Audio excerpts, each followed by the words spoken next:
Eu queria continuar meditando com vocês hoje sobre esse assunto que nós começamos no domingo passado e falamos um pouco dessa ideia das férias compulsórias, só que para a alma. Porque férias compulsórias é algo que a gente não espera. Férias compulsórias é uma coisa que acontece na vida do funcionário, seja de qualquer lugar, e ele não planejou aquilo. A empresa está precisando fazer isso, então ela dá férias a ele. Ligada à ideia da crise que também vem à nossa vida de maneira que a gente não espera. Então, nós não planejamos a crise, nós não esperamos a crise, nós sequer queremos que a crise chegue. Mas como encontrar paz, então, em tempo de crise? Como encontrar paz de espírito em tempo de crise? Porque a crise chega para todos nós, a crise chega seja você mais velho, seja você mais novo, não importa a sua idade, não importa o sexo, você passa por crises. Hoje eu queria então pensar com você sobre encontrar o que não muda, mesmo na adversidade.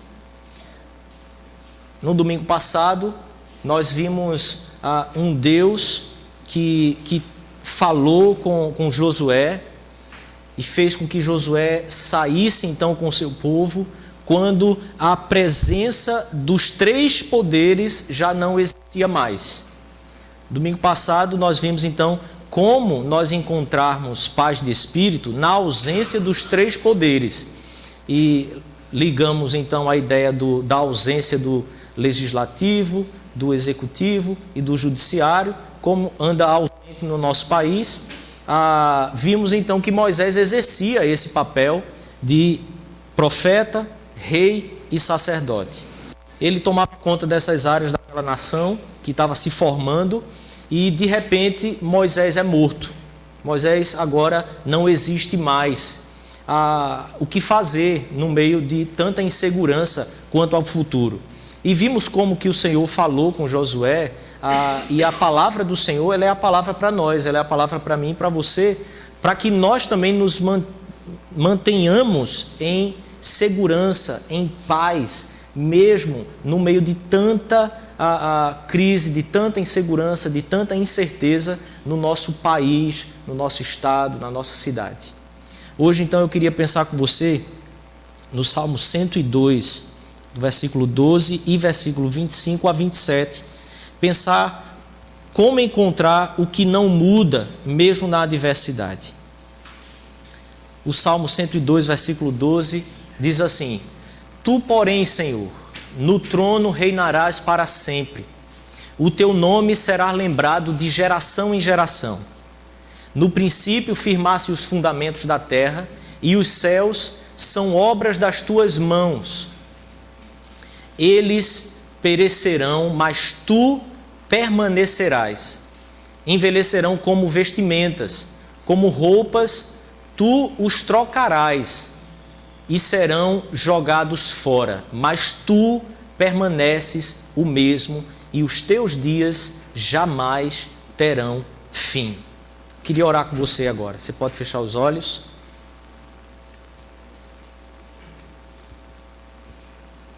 Senhor Deus, quando o nosso coração está em crise, quando a nossa vida é tomada pela adversidade, quando somos tomados de surpresa, quando o futuro se torna incerto, Deus, o Senhor usa esse tempo para nos lembrarmos da Tua existência, para nos lembrarmos da Tua fidelidade, para nos lembrarmos do quanto o Senhor é fiel, imutável, eterno, Criador de todas as coisas. Obrigado, Pai, que o nosso coração hoje aqui possa voltar-se ao Senhor, que o nosso coração possa rever aonde nós temos nos apoiado para a nossa própria vida. Em nome de Jesus, fala conosco. Revela Jesus aqui, Pai. Amém, Senhor. Amém. Como encontrar, então, algo que não muda no meio da adversidade? Primeiro, nós precisamos lembrar que a palavra de Deus está repleta de textos, de verdades que são trazidas para nós, para nos lembrar ao nosso coração de que existe um Deus e esse Deus é eterno e imutável. Há um Deus que está presente em toda essa criação e em toda essa vida que eu e você vivemos todos os dias. O Deus que nós cremos não é um Deus que ele se faz presente e por vezes ausente na nossa vida. Mas o Deus em que eu e você cremos é um Deus que não deixa de estar lá e sempre da mesma forma, sempre do mesmo jeito. Ele não muda.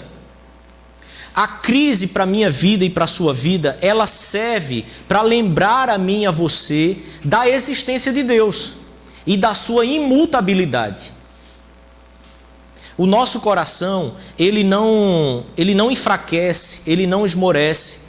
A tristeza não bate na gente e toma conta da nossa vida, porque as coisas mudam. Essas coisas não acontecem comigo e com você, porque as cenas e as situações ao nosso redor, elas mudaram. A tristeza, a insegurança, ela vem tomando conta da nossa vida, porque eu e você nos esquecemos que toda a crise, ela é usada por Deus para tratar com o meu coração e com o seu coração. Para olhar, para fazer com que você olhe para você mesmo e perceba onde é que a sua fé e o seu coração estão sendo colocados, talvez por anos. E aí chega o momento da crise. E o momento da crise é o tempo que eu e você precisamos entender que Deus permanece o mesmo e os dias dele jamais terão fim. Quando você olha para um lado e para o outro e pensa, meu Deus, onde é que isso tudo vai parar? Por que essas coisas estão acontecendo? Por que eu estou vivendo isso? Por que essa situação vem se arrastando por tanto tempo? A questão é, volte os seus olhos para aquilo que não muda. Deus permanece o mesmo. Você quer encontrar a paz novamente para a sua alma? Quer encontrar a paz para o seu espírito? Primeiro creia, Deus não mudou. Ele continua aqui. Ele continua no lugar dele, no trono dele, reinando. E ele tem o controle da minha vida e da sua vida. Por isso eu queria pensar em 3 aspectos sobre esse Deus eterno. São atributos, são parte do seu caráter que eu e você precisamos lembrar sobre esse Deus que não muda. Primeiro, Deus não muda naquilo que ele determinou. Ele não muda naquilo que ele determinou. E eu queria pensar num texto com você de João capítulo 1, versículo 3. O Evangelho de João inicia dizendo: Deus, no princípio, todas as coisas foram feitas por intermédio dele, e sem ele, nada do que existe teria sido feito. Então eu quero pensar com você da seguinte forma: Deus não muda no que ele determinou, Deus não muda no que ele prometeu, e Deus não muda quanto à sua salvação. Mas esses 3 atributos, essas 3 características de Deus, elas são interligadas, elas são reveladas para mim de maneira prática, da seguinte forma: através da pessoa de Jesus. Preste bem atenção. O Deus que é imutável, transcendente, embora imanente, o Deus que está sobre todas as coisas e se mantém o mesmo por toda a eternidade, ele revela isso de maneira prática, concreta, para mim e para você, ao revelar o seu Filho para nós, ao enviar o seu Filho e ao concordantemente com o seu Filho definir toda a história da terra, toda a história da humanidade, toda toda a história, que a minha história e a sua estão inseridas nela. Por quê? Porque todas as coisas foram feitas por meio do próprio Filho. Todas as coisas foram criadas por meio do próprio Filho. Todas as coisas vieram a existir por causa dele. E sem ele, elas não teriam sido possíveis existir. Por quê? Porque quando Deus cria todas as coisas, Ele já sabe de maneira pré-existente das nossas próprias falhas e das nossas próprias quedas. Por isso, Jesus já tem a sua missão na eternidade. E não como que um acidente chegando aqui à Terra e vindo resolver os problemas que eu e você criamos. Afinal de contas, as crises, elas vêm porque nós é que somos falhos. As adversidades que eu e você vivemos é porque nós, todos, somos um conjunto de falhas operando juntos. E aí as crises chegam, mais cedo ou mais tarde elas chegam. Por isso eu quero pensar que quando eu e você entendemos que Deus não muda no que Ele determinou, é preciso que eu e você entenda que antes de todas as coisas, o que já estava determinado era a obra redentiva, redentora do Senhor Jesus. É por isso que eu e você podemos crer, descansar e confiar plenamente. Ele não muda. O exemplo máximo do quanto Deus não muda é o fato de toda a história acontecer e Ele simplesmente manter a sua palavra em entregar o seu próprio Filho por esta humanidade. Quantas coisas aconteceram, quantas coisas foram, quantas coisas chegaram, passaram, mas Ele manteve a sua palavra. O Filho veio ao mundo, chegando ao mundo, quantas coisas Ele viveu, quantas tentações foram feitas para que Ele não fosse à cruz.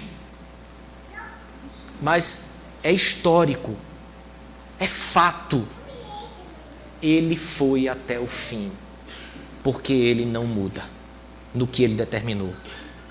O Filho Jesus disse diversas vezes, para que se cumpra o que de mim foi dito. Ele vai até o fim, não importa o que aconteça, não importa o que haja nessa terra, Deus não vai mudar jamais naquilo que Ele determinou. Essa é a segurança que eu e você podemos ter, porque Ele não muda. Por isso, no meio de qualquer tempestade, é possível sim manter o seu espírito como que um estado compulsório de férias.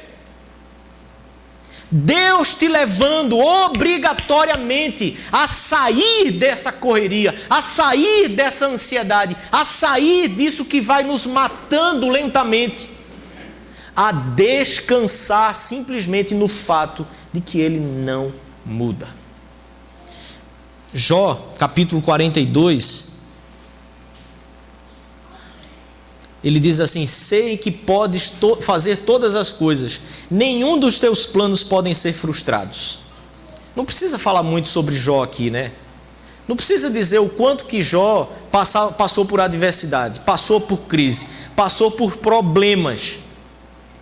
Mas em meio a esses problemas, aqui o livro já está chegando no final da narrativa, no meio desses problemas, Jó abre a boca e diz exatamente isso: eu sei que Ele tudo pode, e nenhum dos planos dele podem ser frustrados. E é interessante porque nós, como Jó, podemos inclusive dizer muitas vezes isso com um certo rancor no coração. Porque os planos de Deus não mudam, porque aquilo que Deus determinou não muda, Ele não volta atrás, está determinado, decretado. Jó diz essas palavras dessa forma: eu sei que Ele não muda mesmo, eu sei que os planos dele são assim, e Ele pode tirar tudo de mim e fazer de novo porque Ele bem quer. Jó não diz essas palavras aqui num tom de louvor e adoração, porque nós temos muita capacidade também, querido, nata, de vivermos em meio à nossa vida, chegar na hora da crise, até entender com a mente o quanto Deus está lá imutável, mas o nosso coração ainda assim se manter duro, empedernido pelo rancor, pela insatisfação, porque as coisas não saíram como a gente planejou.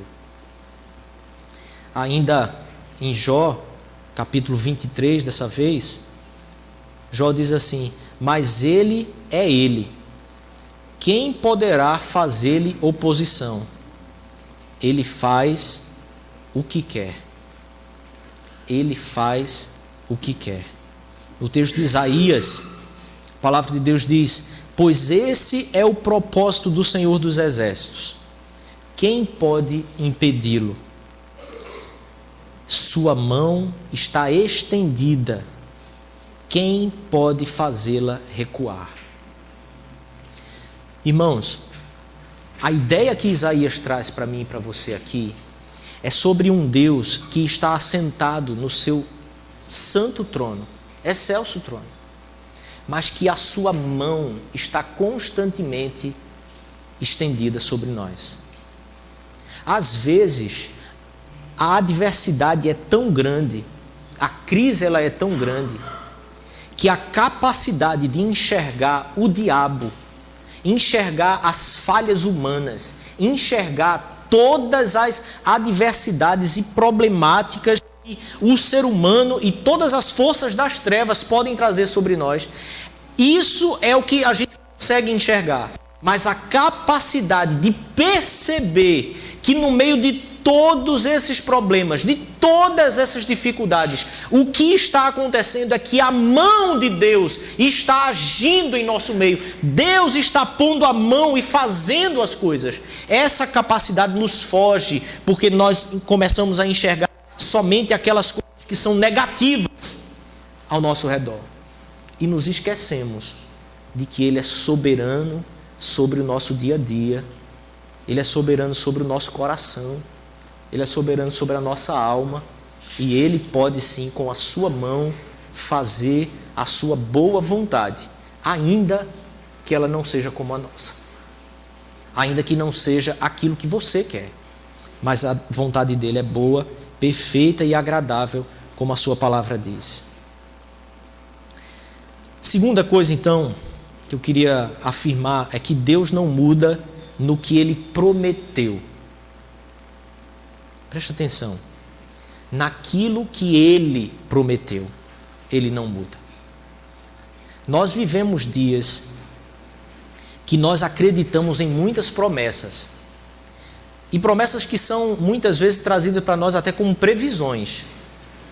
E no próximo domingo a gente vai trabalhar um pouco sobre a diferença de promessas e previsões. Mas eu queria pensar com você que naquilo que Deus promete, Ele não muda. Como é que então eu e você podemos encontrar essa segurança de que Ele prometeu, que não foi uma coisa qualquer que foi dita, saindo do nosso coração? 2 Timóteo capítulo 2, versículo 10, Paulo diz assim: por isso tudo suporto por causa dos eleitos, para que também eles alcancem a salvação que está em Cristo Jesus, com glória eterna. Essa palavra é digna de confiança. Presta bem atenção. Se morrermos com Ele também viveremos. Se perseverarmos com Ele, também reinaremos. Se o negarmos, Ele também nos negará. Se formos fiéis, Ele permanece fiel, pois não pode negar-se a si mesmo. Eu li fiéis, não é perdão, é infiéis. Se formos infiéis, Ele permanece fiel, pois não pode negar-se a si mesmo. Há algumas questões aqui que nós precisamos entender para que a gente possa discernir melhor o que é de fato aquilo que Deus promete a mim e para você. Primeiro, está ligado à nossa obra de salvação, a obra de Deus na nossa vida, da própria salvação. As promessas de Deus são claras na sua palavra quanto a tudo que concerne a nossa vida com Ele, a nossa caminhada com Ele. E isso está revelado nas Sagradas Escrituras. Por favor, não trate as Sagradas Escrituras como se elas fossem um livro de apêndice a muitas vezes o que o nosso coração quer ouvir de diversas formas e através de diversas pessoas. Quem revela a vontade de Deus para a nossa vida com relação a Ele é o próprio Deus através da sua palavra. A palavra digna então de confiança aqui é: se eu e você morremos com Ele também viveremos. O fato é que quando nós não começamos a não confiar em Deus, naquilo que Ele prometeu a nós, é porque nós estamos começando a ressuscitar muito mais o velho homem do que o novo homem criado segundo a imagem do Senhor Jesus. Quando a incredulidade começa a bater, quando eu e você começamos a titubear na confiança nas promessas de Deus, é porque o meu coração e o seu, eles estão renascendo como velho homem e querendo tomar o controle da nossa própria vida. E aí, quando eu e você começamos a assumir o controle, rapidamente nós percebemos, não dá para controlar, as coisas saem do controle porque nós somos muito falhos. E aí a crise vai se estabelecendo e virando uma bola de neve. O segredo aqui, querido, é morra. Pare de tentar fazer com que as coisas saiam do jeito que você quer que elas saiam. Se morrermos, com Ele certamente viveremos. Se perseverarmos, com Ele também reinaremos. Se o negarmos, Ele também nos negará. Aqui, a negação é a simples negação de quem não quer crer na obra de Jesus Cristo. Ora, quem não crer em Jesus e na sua obra, já está condenado. Não precisa de outra condenação. O só não crer já traz a condenação sobre si. Por isso, depois ele diz, se formos infiéis, porque a infidelidade é uma característica de quem já creu, de quem já está tendo um relacionamento, de quem já tem uma aliança. Concorda? Não há infidelidade se não houver aliança. Não há infidelidade se não houver relacionamento. Se eu não tenho um relacionamento com você, se eu não tenho nenhuma aliança com você, eu não posso ser infiel a você. Só há infidelidade se houver já uma aliança. E aqui faz toda a diferença a afirmação de Paulo. Se formos infiéis, ele permanece fiel, pois não pode negar-se a si mesmo. Lembra do primeiro texto que lemos? Todas as coisas foram criadas por meio dele, e sem ele, nada do que foi feito teria sido feito. Deus não muda, querido, naquilo que ele determinou.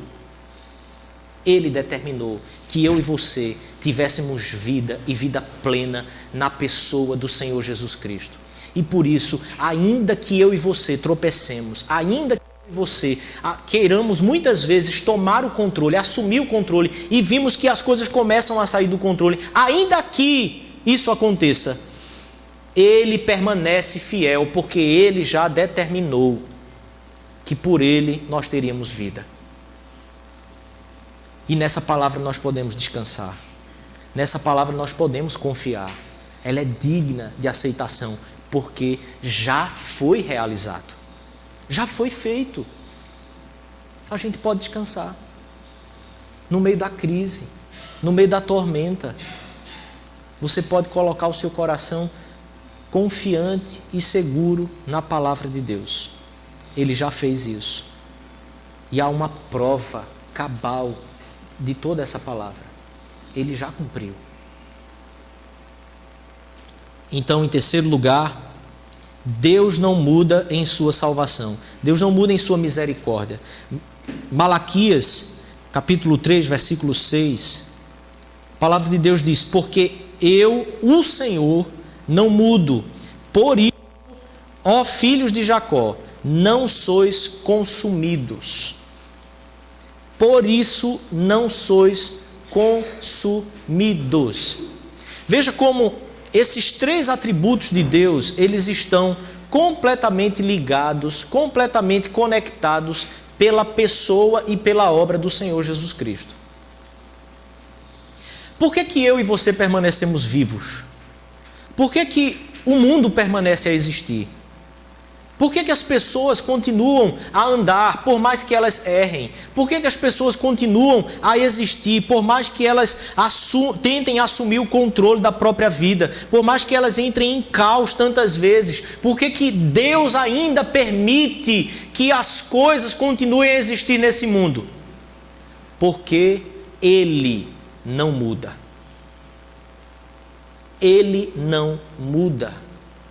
Meu irmão, eu e você mudamos, a humanidade muda, o mundo muda, e isso é muito veloz, O meu coração e o seu, eles não têm capacidade de manter o equilíbrio na velocidade em que as coisas estão mudando hoje em dia.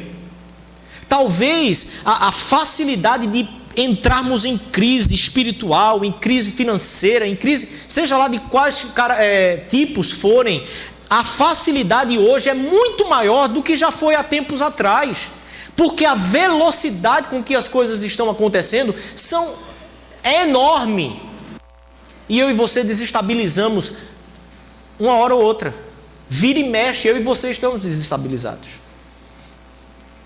mas nós não somos consumidos, porque o Senhor não muda. Querido, toda a humanidade permanece seguindo o curso que ela segue, porque Deus não muda em sua misericórdia e ainda quer salvar aqueles que Ele escolheu. Entenda bem isso. Entenda bem isso.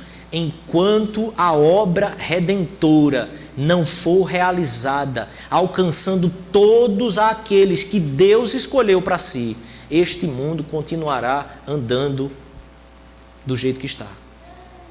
Ele vai andar.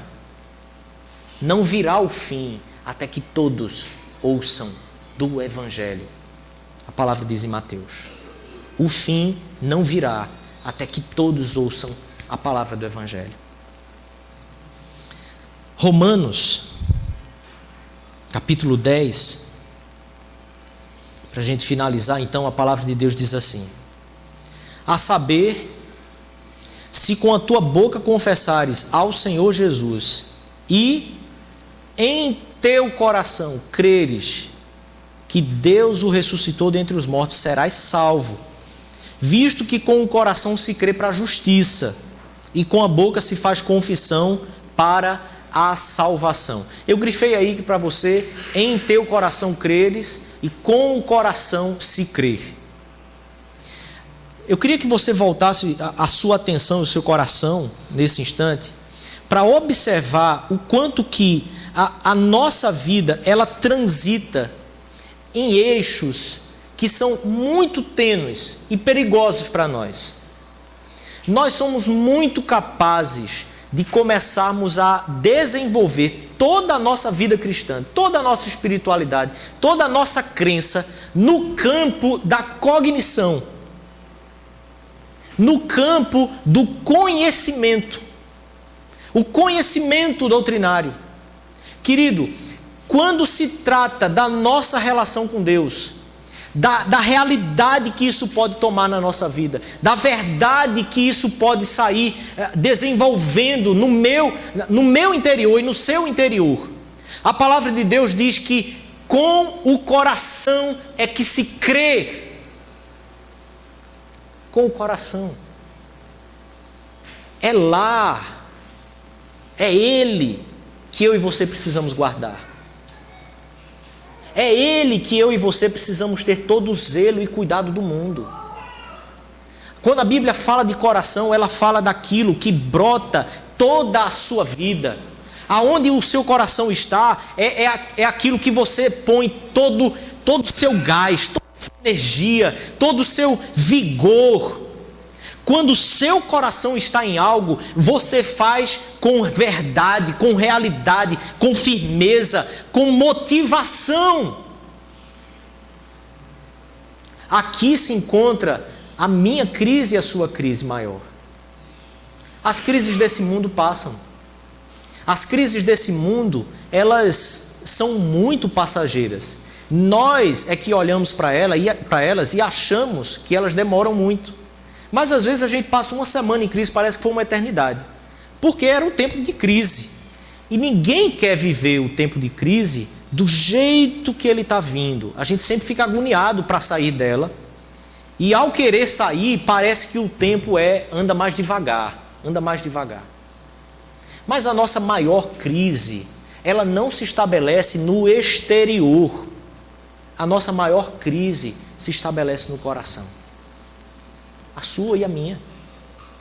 Porque, querido, quando o seu coração começa a esfriar, quando o seu coração começa a não crer mais, você até conhece as verdades, você anda na verdade, mas você vai se tornando um legalista, religioso, e aquilo começa a parecer não fazer mais sentido para a nossa vida. E talvez, querido, dessa crise nós não tenhamos saído há anos. Porque essa é uma crise que a gente consegue arrastá-la por muitos e muito tempo. Onde ficou o tempo onde se orava tanto? Onde ficou o tempo onde se lia tanta palavra de Deus?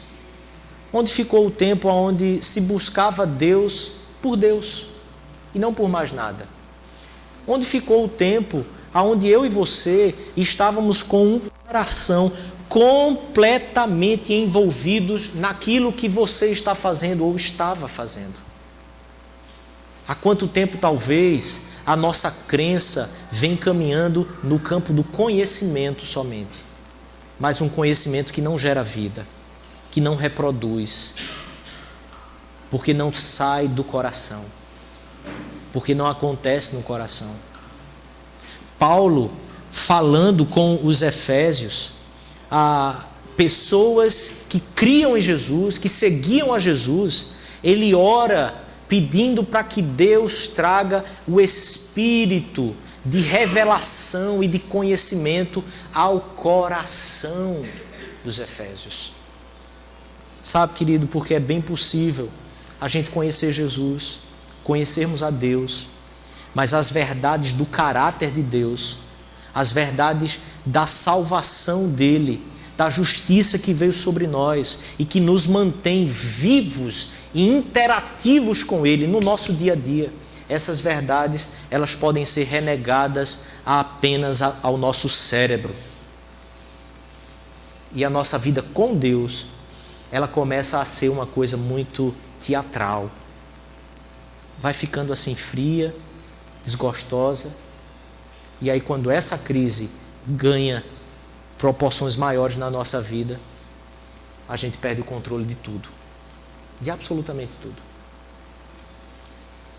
Por isso eu queria dizer a você hoje, não importa a situação externa que você esteja vivendo, o seu coração precisa ser resgatado, reaquecido, reanimado pela palavra da salvação de Jesus Cristo. O salmista diz: me dá de novo a alegria da salvação. Sabe o que é isso? É a alegria daquele primeiro dia voltar a pulsar forte no nosso coração, como se hoje fosse o primeiro dia. Essa é a relação que nós temos com Ele e precisamos ter. A relação onde o coração nosso está nele, buscando a Ele, porque Ele é maravilhoso, porque Ele não muda, porque Ele já fez a sua obra, porque Ele já nos resgatou. Eu e você não precisamos permanecer como se fôssemos uma grande massa sendo conduzida numa só visão e conceito, mas eu e você precisamos caminhar entendendo que a decisão dessa caminhada, ela é individual, ela é no coração e ela acontece todos os dias.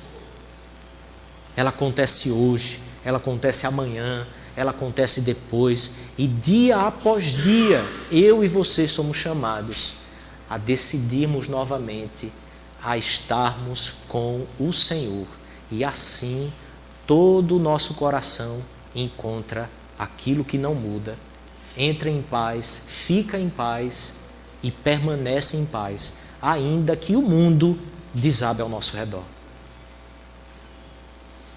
Volte àquilo que não mudou. Volte àquilo que é eterno. A palavra da verdade. A relação com Ele. Aquele amor gostoso de estar com Ele, de se sentir acolhido, de se sentir abraçado e caminhar com Ele simplesmente por Ele e por mais nada. Porque só Ele é que importa. Porque aonde está o nosso tesouro, ali está o nosso coração. Essa é uma decisão sua. Ela é uma decisão diária, pessoal, no coração. Porque com o coração se crê e com a boca a gente confessa. Feche os seus olhos. Quero orar com você.